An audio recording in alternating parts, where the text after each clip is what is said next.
The 2012 London Olympic gold medalist, the 2016 Rio Olympic gold medalist, the 154-pound undisputed champion, the 160-pound undisputed twice champion, undisputed at 54 and 60 at the same time champion, Clarissa the GWOAT Shields on the baddest brand in the land. Champside, how you doing, champ? I'm doing good. It's so early here. It is early. But man, you got the internet buzzing right now. You and Alicia had a little altercation last night. We saw you on the fight call. She said that you know what time it is on the Zone broadcast. Initial reaction. I know you said a lot on Twitter. What's your thoughts on what went down last night, and from your standpoint? Um, of course, I knew the zone was gonna do something that's gonna be kind of, to instigate something. But it was more like, I think that she should not bother me. You know what I'm saying? Especially knowing that her and her team do not want to fight. Soon as my MMA fight was over, I called Dimitri. Hey, Dimitri, do what I said, and I'll reach out to Alicia and her team. I want to fight her at 54. I don't care if it's 50. Let's get it cracking. Let's get the negotiation started. Like, let's go. And her team just wasn't interested in a fight with me. Zero. Not even at a 47. Like, there was no talk. They were like, we're not interested in Alicia fighting Clarissa, period. Alicia just talking. So for her to get on the camera on the zone, she plays this fake classy role.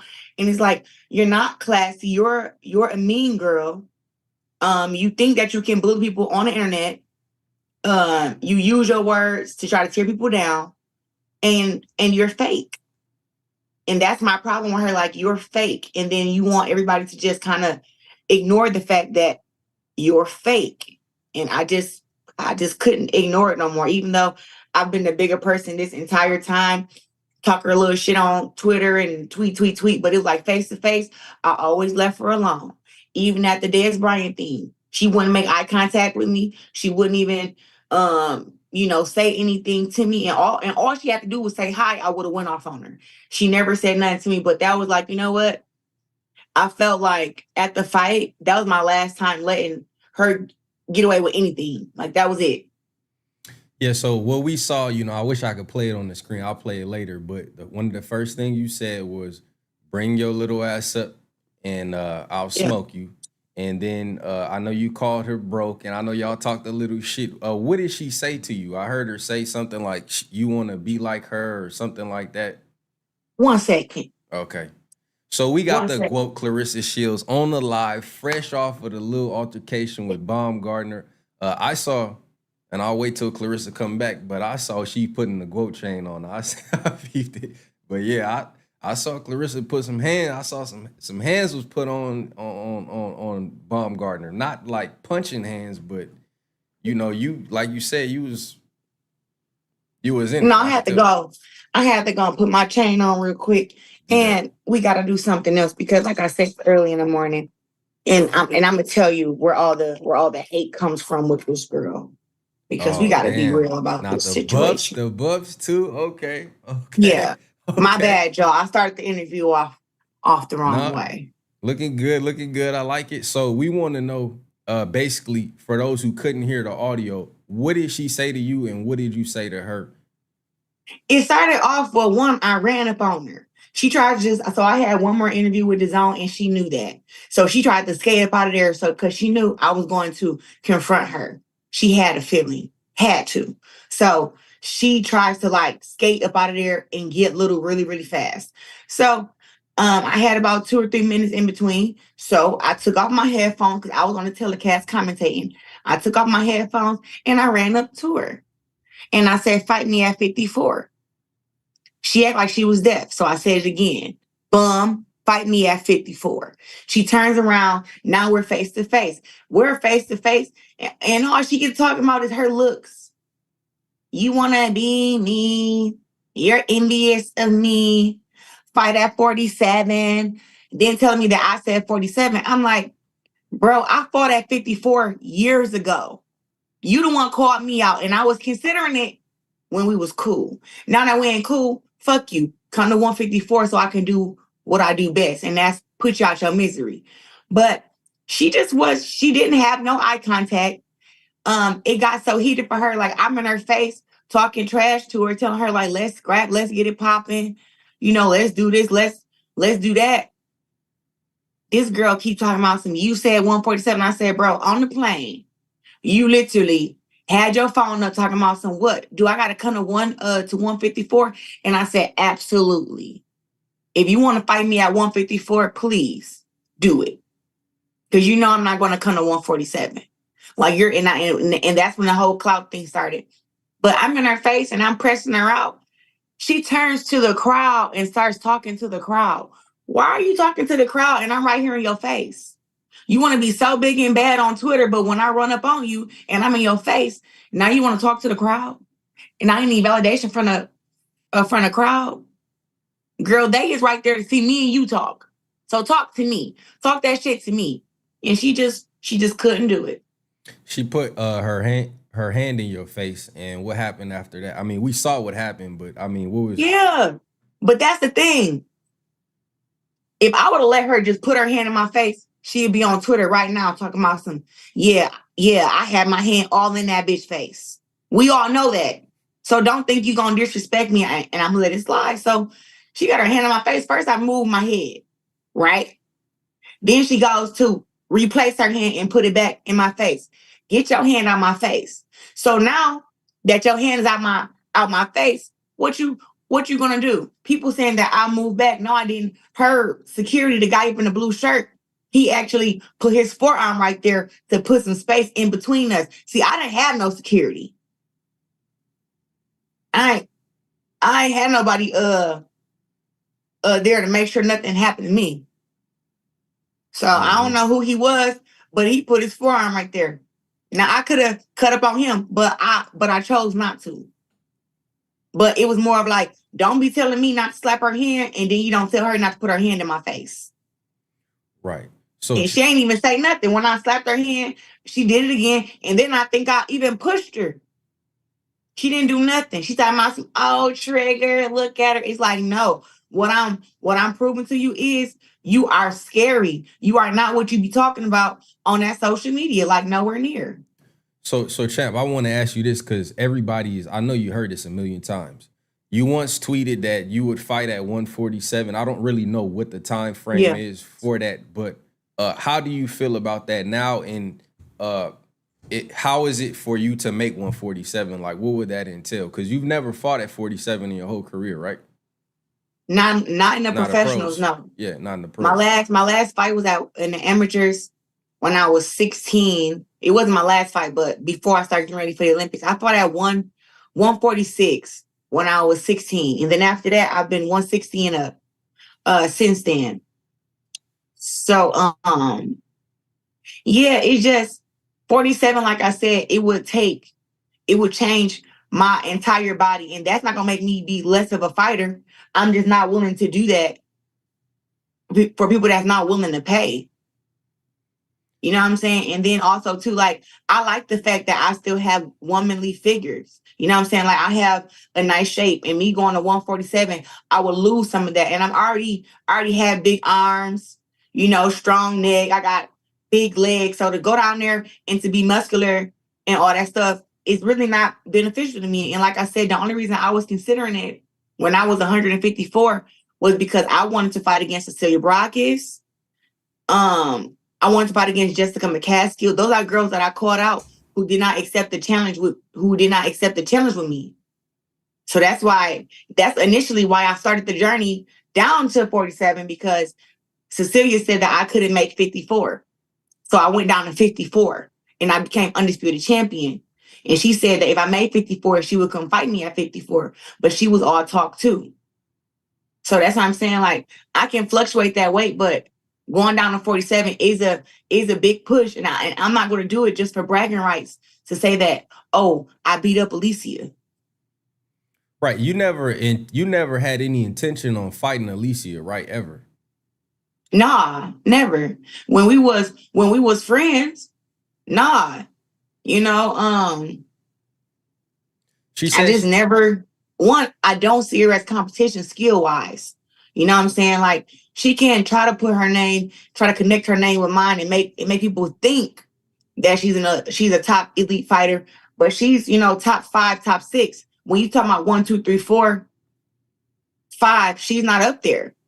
So she's trying to just connect her name with mine and make herself seem like she's a better fighter than what she really is, when you really got to put the work in to prove that. And through your work, you have not shown that. Yeah, I don't think I mean, I get why people say, they trying to hold you to your word, right? Which I see a lot of fighters say stuff and they change their mind, or they say, no, this is what I'm going to do instead. Like I know I said I that. was considering going to 47 and making a fight with us, because it just was like, okay, I understand that you're hungry and you want the fight. You know what I'm saying? Right. But then when I realized that it was disrespect and that it was clout and that it was betrayal, it was like, I'm not going down to 47 just to make her. Right. You know what I'm saying? You'll be doing her a favor, basically. Yeah. And it's like, up at first, it was kind of like if she would have kept it a bit more respectful. And it's not even like disrespectful, her calling me out. I ain't even talking about that. I'm talking about all the stuff that she said after that. Oh, trying to call me ugly. You know what I'm saying? Trying to talk about me, talk about my skills, saying that I'm low tier. Like, this girl used to be riding my clip, man. Like on my jock hard. Anytime I posted a picture, boxing clips, whatever. She even wanted me to watch her spar and fucking give her feedback. And then for her to say that she's better skilled than me. How? Where? So I'm saying, like, she was just kind of envious from the beginning, and I was still being friends with her, still like showing her love and stuff. And like I said, I made my fans become her fans because I bigged her up. But that was just black girl to black girl. That's what that was. It wasn't because, oh, you was a top dog and you really can beat somebody up. No, she cannot beat Amanda Serrano, and she damn sure not beating Katie Taylor. That's what I want to ask you as well. I made a graphic. So Serrano's been undisputed at 26. Baumgardner is undisputed at 30. Katie's been undisputed at 35 and 40. And you've been undisputed at 54 and 60. So to me, I'm trying to figure out if this weight is such an issue for the fans or for her or whatever, why isn't the same energy being applied to Amanda Serrano and Katie Taylor, in your opinion? I really don't know. Like, I've heard her try to call them out, but she signed with DAZN, and DAZN works with do a lot of work with Jake Paul. So it should be an easy fight to get made with her and Serrano. I don't know why the fight hasn't been made, and I don't know why she doesn't press the issue, knowing that there so many weight classes close. And even with Katie, like, I believe she flew out there to Ireland. This is back when me and her was friends. She flew out there to Ireland to watch Katie fight against Chantel Cameron. And I don't know, like, why she didn't jump in the ring after, call out one of those girls, or do anything then. But it seemed like she doesn't want to fight any of the girls she wants to try to call out the top dog and kind of skip over actually fighting her way to me. Like, she should be calling out Chantel Cameron, Katie Taylor, Amanda, maybe even girls that I beat. You know what I'm saying? She's just strictly trying to come for me because I feel like she just want a big payday, and she's probably looking to retire. Yeah, I saw that. You think she's trying to retire already? She's not going to make any money. That's why she's going to purse bids. That's why she's trying to do all this stuff for clout. I mean, those drug cheat charges really made her value as like a fighter go down. Right. And how do you feel about that? I know you were strong. I remember asking you years ago about shout out to friend Sean Cruz, the heavy hitting diva, Cruz DAZN. And I remember we talked about Jimenez, and you was like, she cheating. She obviously on drugs. I mean, how did your perception change? Because like initially when y'all was cool, you were kind of like supporting Baumgardner through that. And then when y'all fell out, you kind of just saying like that she was really innocent till proven guilty. Mm-hmm. That's kind of what I was on. Like, she's innocent till proven guilty. It's like, as soon as you have a PD charge or you drop dirty, it's like everybody just jump down your neck and just make you be a drug cheat. Me and her have had real life conversations where I'm like, girl, you undisputed champ. Everybody you fight against should be doing vital testing, because they will cheat to try and beat you. This is what me and her conversation was. And she like, you do body testing? Yes, every fight. Every fight with my belts on the line, I do body testing. So I'm thinking that since she's talking to me and she's agreeing that that's a smart thing to do, I wouldn't think that she's doing drugs or doing PEDs. Now, did I wonder how she walked around on weight all the time? Yes. I even used to ask her, like, girl, what do you eat? Like, do you eat meat? Like, what are you doing to keep your body? Like, she fights at 130, she's walking around at 134. Like, what fighters can do that unless you're just a smaller fighter? And she's not. She used to fight heavier. So it's like, that's doesn't make sense to me. But like I said, I never questioned it.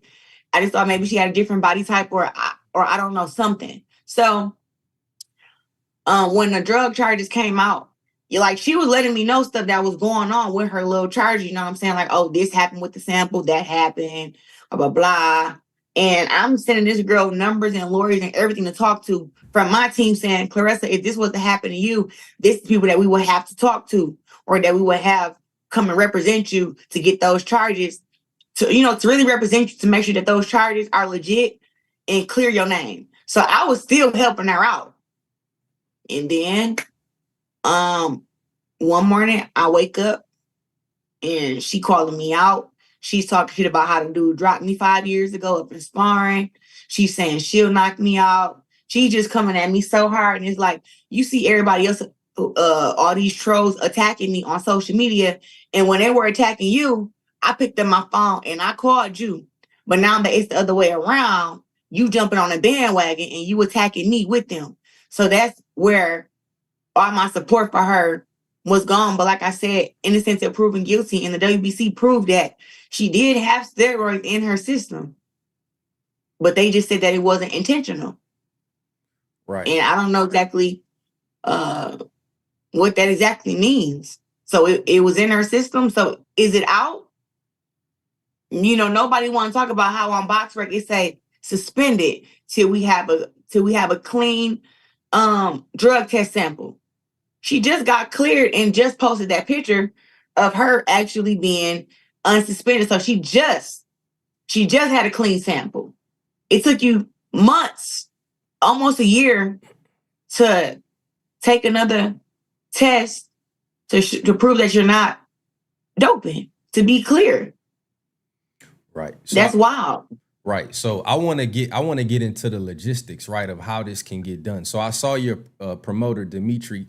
He tweeted last night. He said, we reached out to Alicia's team numerous times about the fight. Yep. There was zero interest in Clarissa Shields. Yep. He also reposted her segment on the live broadcast on DAZN, and he said, this is complete PR stunt. Absolutely no substance to the call out. So Clarissa, can you send Alicia some type of offer or term sheet that puts 154 on the paper and says, look, you can take this or you can leave it? Can you do that?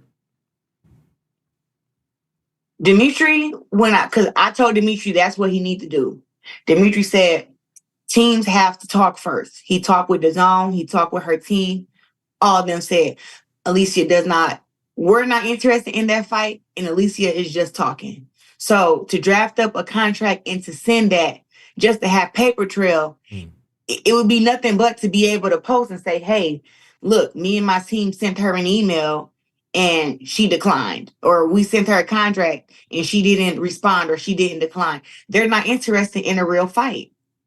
So when that's why he said complete PR stunt. So when Dimitri reached out, was 47 in the talk, or was it like? He already know. Nope, it was 154. Okay. Nobody's talking about no 147. And then we even, like I said, consider a 150 catch weight. You know what I'm saying? But to go down to 147, we're not going to do that. And was Eddie Hearn on the other end of these talks, or who? Because I know you and Eddie have a good relationship, and I know you have a good relationship. I don't know who her manager is, but I know he talked with whoever he had talked to up on DAZN, and then he talked with whoever represents her. I don't know who her management is because she's gonna switch teams and stuff. But Dimitri know, because I was on his ass after I won my MMA fight. Yeah, and I seen she went silent. I said, "Oh no, Dimitri, send her I already told him, I said, as soon as I win this fight, when I wake up in the morning, I want a contract sent to her ASAP. Yeah, That's the fight that I want. Yeah, I remember, when I was doing a lot of promo about y'all fighting, building up. I remember actually both of y'all hit me up, but I remember you was like, you know what I'm saying, you was on me, and I was like, Clarissa, I was like, send her a contract, and you after your MMA fight, call her bluff, and you was like, that's exactly what I'm gonna do, right? So it sounds like we already got there, but they weren't interested. They didn't even want to have a conversation. So I had my lawyer draft up a contract, and you're not even interested. Well, like she doesn't. She just wants to have her name connected to a great, but she don't want to see if she's great. She don't really want to fight. Well, my thing, and that's what I want to do. Like, I would rather put all this talk in the rest and let's just scrap. Let's go. Yeah, I get why people are trying to hold you to this 47 stuff, but to me, I'm like, what indication have y'all had that Clarissa would duck anybody, especially a smaller fighter? Like, you debuted at 168, then you went all the way down to 54 to become undisputed, then you went back up to 60. You know what I mean? And then now you fought in the PFL, you weighed in at 164 in the PFL, 165, right? So I'm not really sure why people are holding the weight like, oh, she's ducking because she don't want to fight at 147 when that's draining. That's like saying Errol should fight at 30, you know what I'm saying, or 35 or something, or Crawford go down to 35, you know what I mean, after being undisputed at 40. No one goes down like that. They always go up. Alicia has her fans tricked, and they're delusional. That's it. They're delusional. She got them tricked. And her fans are nothing but some horny guys who not going to put their ass in seats. They're not going to pay any money to come watch her fight, but they'll definitely tune in when she posts them half naked ass pictures and them posts and all that stuff. Like, they'll tune in and they'll like that.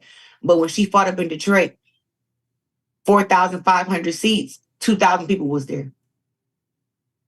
So it's not really about social media following. It's about, are you actually likable to where people want to come and support you?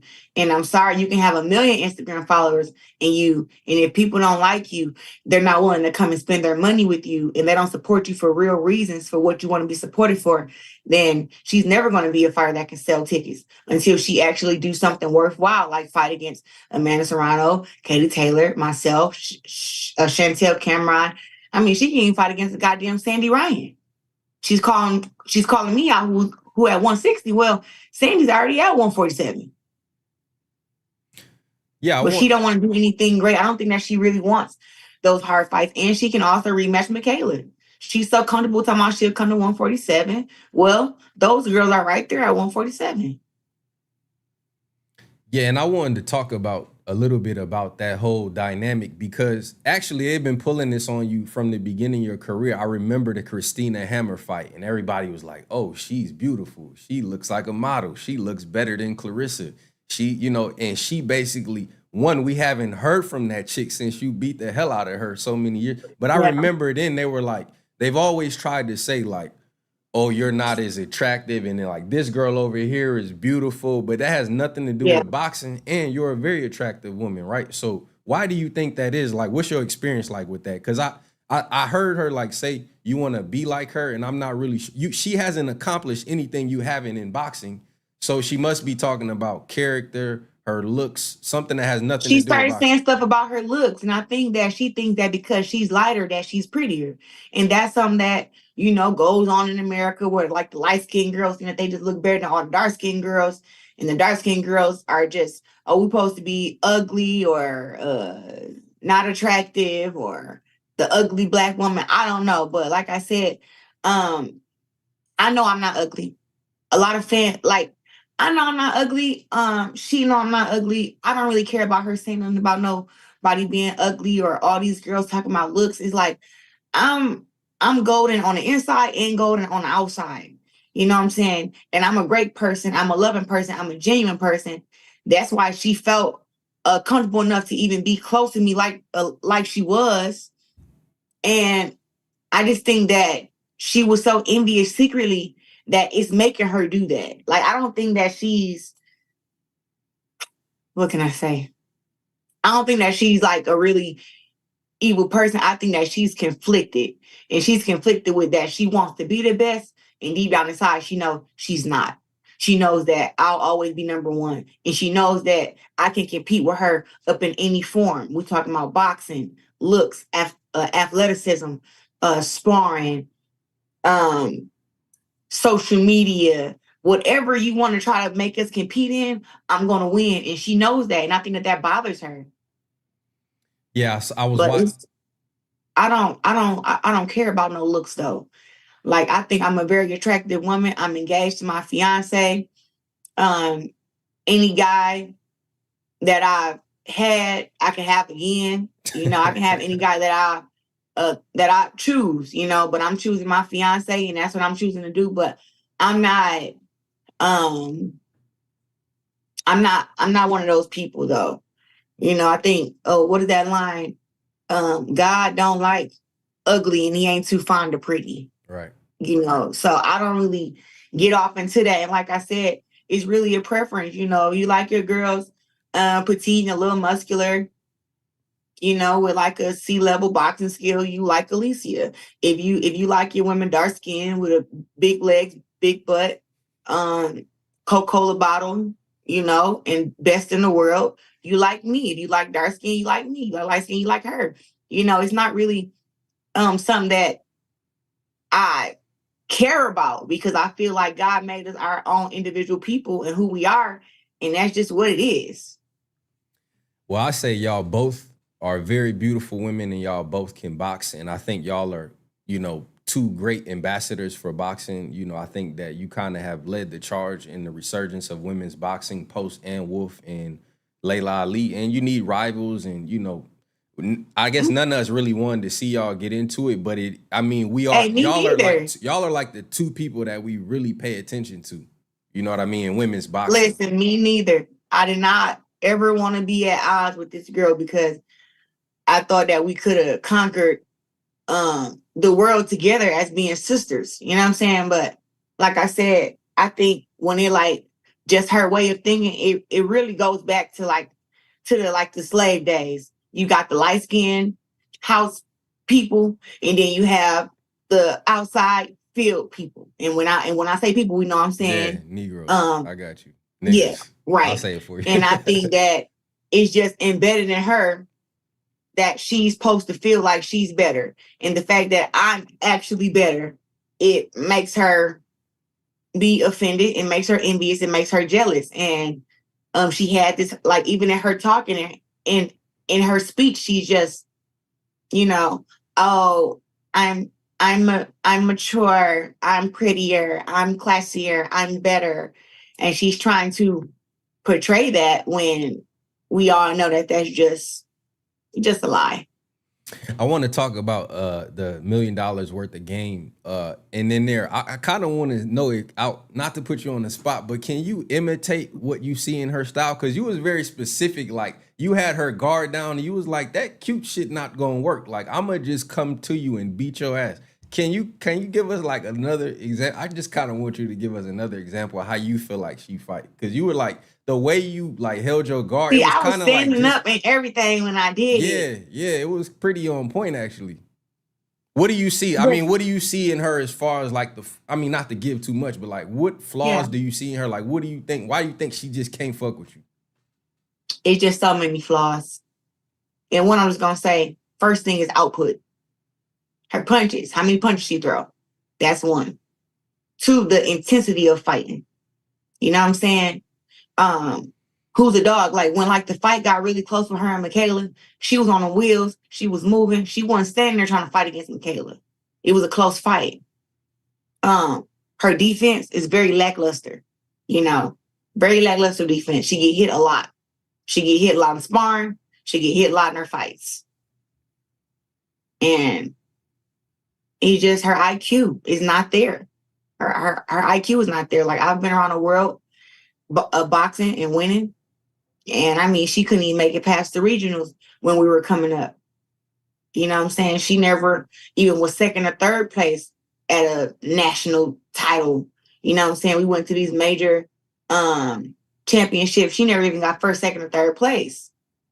So it's just like, she's a good professional fighter and she fights good to be a woman, but it just levels. And there's reasons why her previous team wouldn't even let me and her spar. I was always wanting to get in the ring with her and just spar with her to show her, like, I can go in here and literally take it easy on you and still give you the hardest sparring of your life. I was in the gym sparring against Tony Harrison, 10 rounds, 7 rounds the next day. She in there watching. She can't believe it because I'm really like that. Yeah, I tell people. It's like she didn't want to get in the ring with me, but she keeps saying she always wanted to fight me. She's always been envious and she's been scared to test her hand. And I would have gladly sparred her. I was sparred a girl smaller than her at the Superbad gym. I sparred against Sarah. I sparred against Jasmine Hampton, who's I think a 126 or 120 pounder. So I've sparred smaller people. I've sparred guys who 154, 147. And she think I'm just gonna skip sparring against her because I'm scared of her. No, she just never wanted to get in there with me. And her team even then was 100% against it. I just feel like now a lot of folks have reached out and they're like, you at least need to be back cool, whatever. Because they don't like the beef, blah, blah, blah. And I had to tell them like this. Only way me and her ever gonna be cool is if I put my hands on her. That's it. She got to spar me. She got to fight me. She got to earn back my respect. But we'll never be back friends just off of that. Like, you don't get to do that and then we have a conversation and then we just back cool. It's like, no, you disrespected me way before I even disrespected you back. Yeah, Champ, I think the one that we have like a few more minutes. I know you probably got to go. If you have to go, you can go. If you want to, redo I can see you the new link. But I just wanted to say, I think one of the biggest things people seen is that you are much bigger than her. And I've been telling people, you like 5'10", like you Arrow. You might be bigger than Devin, like you bigger than Shakur. Like I don't think people really realize that you are you solid, you know what I mean, and tall too at that. So but yes. Hey, she caught me out acting like she don't know this. Right.